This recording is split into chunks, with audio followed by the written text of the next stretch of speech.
Hi, it's Russell Cummings from Shifft, and this is a video on building your sage powers. Now, this is one of a number of videos in our series, and I suggest you go back and watch the previous videos before you launch into this one. But if you're right up on your PQ stuff, then you might want to jump in here and have a play with this. So, what is positive intelligence? As we've mentioned before, research by Shirzad Shamin looked at mental fitness, and mental fitness was determined as the amount of time you spend in a positive mindset versus opposed to being in a negative mindset. It's a best-selling book. It's well worth the read, and he's termed created the terms sage for those positive mental states and saboteurs for those negative mental states. And the sages are empathy, innovation, navigation, exploration and activation, and we're going to explore those a little bit further today. The saboteurs, there are 10 key saboteurs, with the judge as the master saboteur, and then he's got a whole series of accomplices, accomplice saboteurs from the victim down to the hypervigilant. And we each have the judge, but then some of us will have more or less of the other 9 that help drive us. And then the previous video, we talked about the 3 strategies to increase your PQ score, or your positive quotient, positive intelligence quotient, right? Which is about the amount of time we spend in that positive mindset versus that negative mindset. And so the 3 strategies were to weaken your saboteurs, to strengthen your PQ brain, and then to strengthen the sage. And so the weaken your saboteur stuff was about understanding, awareness, and labeling to bring those things front of mind. And then it was about strengthening your PQ brain by training our self-command muscle to step away from the negative and into the positive. And the PQ reps are a way we talked about doing that in the previous video. But the third strategy is about strengthening your sage. And we all have 5 sage powers that we can use to meet any challenge. And when you switch to the sage perspective, you have access to all 5 powers of empathy, explore, innovate, navigate, and activate. And so what they've created is a series of sage power exercises to help boost your sage and gain deeper access to those powers. So I'm just going to step you quickly through each of those. And then what you might want to do is come back and replay the video and or at least read the resources, and make sure that you were on the right page here in terms of all these different activities, so that you can actually work through each activity in a bit more detail. All right, so come back and have a look at it. So the first one is empathize, and the exercise here is to visualize the child. And what they suggest is that you visualize yourself as a child in a setting, maybe an old picture or a memory, where your essence shines through. Where were you as that beautiful child when you were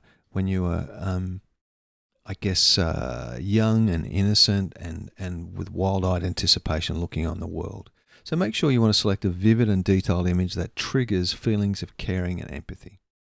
Now, this image is a reminder of your true essence, and that your essence is worthy of unconditional caring and empathy, especially when it's being beaten down by the saboteurs, right? Because the saboteurs are those negative voices in our heads, particularly the judge that says you're not good enough, okay?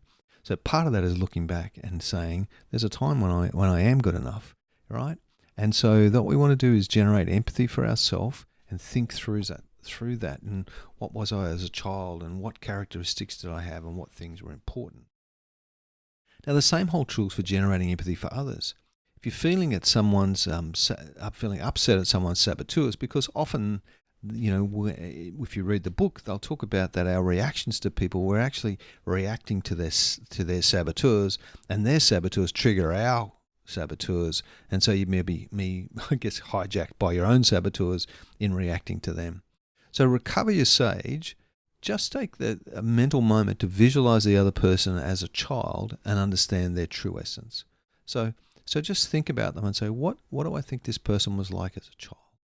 Yeah, and try and understand that true essence, and you want to trigger feelings of caring and empathy in doing that. All right. So this is a hard thing to do. I found this a particularly hard exercise.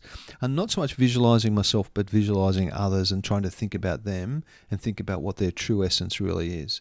And some of that true essence hangs and sticks in all of us, right? And we remember those things. So try and visualize the child is the first exercise in empathize. Now, as I mentioned, you might want to pause the video and stop and do this exercise. The second way to help us improve our sage powers is to focus on the explore.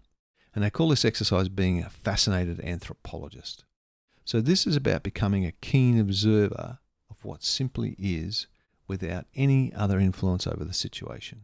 So no judgment, don't trying to change, control things. Just try to discover things exactly as they are without a selective filter. So it's about just taking the time to stop, prop, reflect on things and view them and try to see what is really happening, what's really going on, instead of putting our judgment and other things across the top of it. So it's this essence is seek to understand. All right. Again, it can be quite difficult, but it's worthwhile just to take that time. And if you're in a busy meeting with lots of stuff going on, sometimes it's actually easy just to stop and just step away, mentally step away, and just reflect and sit there as an observer, right? That fascinated anthropologist, just observing the behaviors and what's going on to see what is really happening rather than reacting to what's happening, right? Which then distorts our view of it. Our saboteurs distort the view of what's really happening. So what you want to do is just take the time to stop and explore what's really going on. Okay? So that's something you might want to practice at different times. And if you want to stop and think about how you might do that, stop the video and think about how you might do that, then now's the time to press the pause button. The third sage power is innovate. And the exercise is called yes and. So what the essence of this is to follow every new idea you have by saying, yes, what I love about this idea is, and exploring on it, right?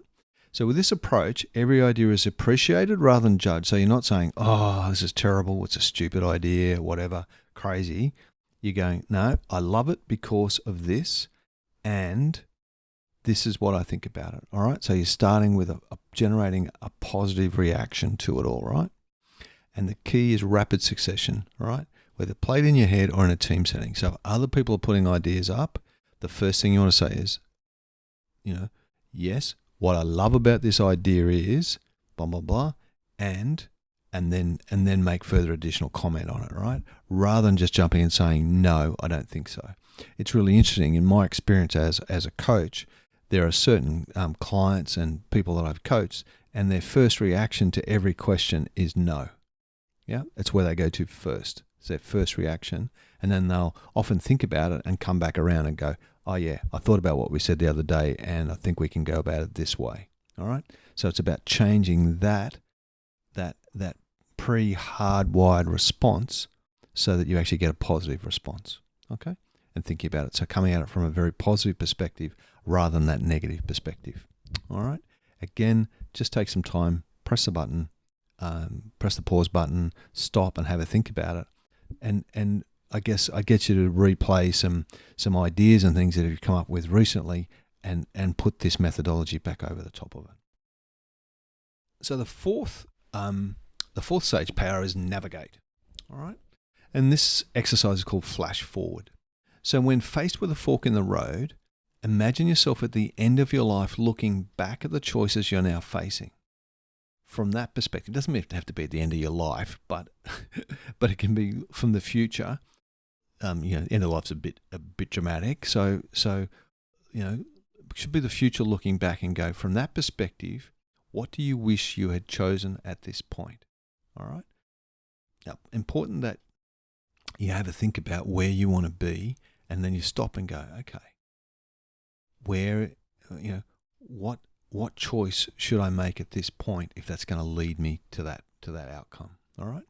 And, and then at the end of that, the comment at the end here is at the end of our lives, many saboteur-related concerns fall away and reveal themselves as false. All right. Well, we don't want to wait to that point before we start to make some of those choices. So the navigate exercise is flash forward. So think forward, look back. Yeah. What choices should I have made at this point? really interesting exercise to think about. Okay, so if you've got some decisions you're making at the moment, then please just press pause and take some time for reflection and to work on those before you move on to the next one. The fifth saboteur, the fifth sage power, saboteur on the screen. The fifth sage power is called Preempt. The exercise is called Preempt the Saboteurs. So this is about using the power that we have all within us, and it's about putting ourselves in the shoes of the saboteurs and attempting to anticipate how they might try to sabotage your action. All right? You anticipate thoughts that would whisper or scream at you during the action and the lies they use against you. Normally, once you're aware of the saboteur, you can accept and release those thoughts in the middle of an action. Okay? So the key here is about predicting and preparing. So just so we're clear on this again, if you've got some actions that you're taking at the moment, you just take the moment, stop, prop, think about the saboteurs and your saboteurs, because you'll know the 3 or 4 saboteurs are really important to you, and what will they try and do to derail you.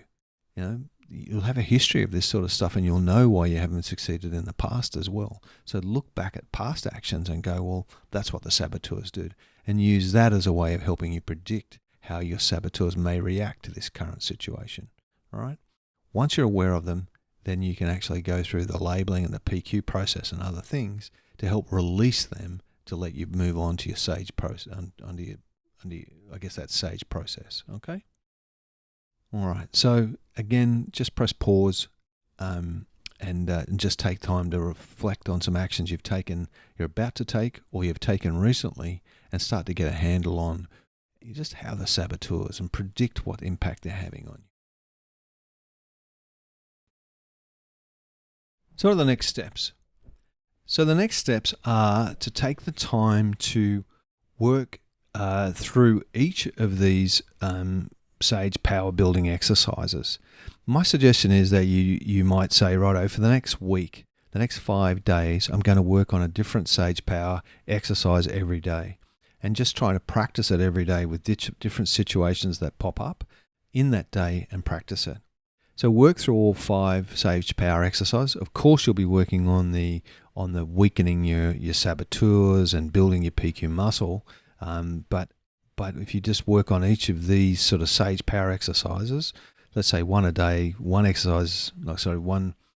sage power a day for 5 days, and then you might take a couple of weeks off and just focus on the saboteur stuff, and then come back to the sage exercises again for another 5 weeks, and all the time just aiming to build and become more fluent in your sage powers. All right. As usual, I also suggest that you read the book or listen to the audio book. It's a great read. It's actually a simple read with some great messages and some great exercises in it, and it will flesh out a lot more of the positive intelligence stuff that I've done in this simple video series. Okay, so again, if you've got any questions, please let me know.